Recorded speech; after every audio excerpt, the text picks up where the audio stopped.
Alright, this video I want to explain how to use automatic transfer switch. So the applications of this automatic transfer switch, it could work in place of your changeover switch. If you want to eliminate the stress of always changing between two power sources on your changeover, this is the best replacement for that kind of situation. So it's labeled N and arrow. So the N is normal, that's the normal power source, and arrow is the reserve power source. So in this case, our arrow is our grid.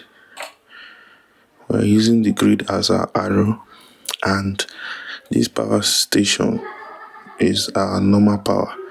So in your case, this power station could be your solar inverter system or your genset, or you can swap it depending on your use case. Then this light bulb would represent your load, and if you look at this connection, we looped the output of the normal and the reserve power, so that whatever the transfer comes in is able to go to the load properly. So we'll be simulating the supply of our reserve power and the normal power. So we'll start with the normal power.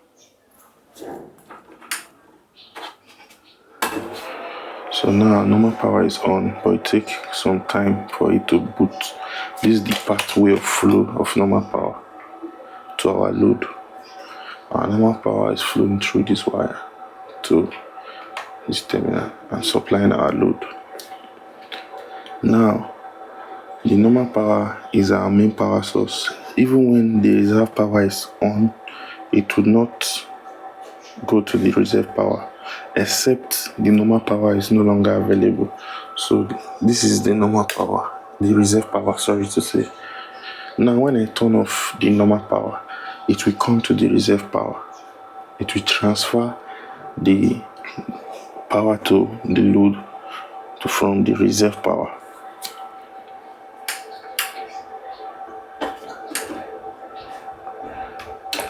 See, it has switched to reserve power. So let me come from this side. If we turn on our normal power back again, and to switch back to normal power, because that's our priority for consumption.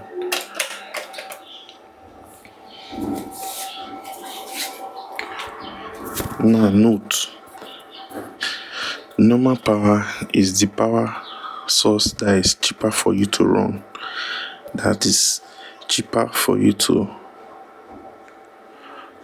power your load.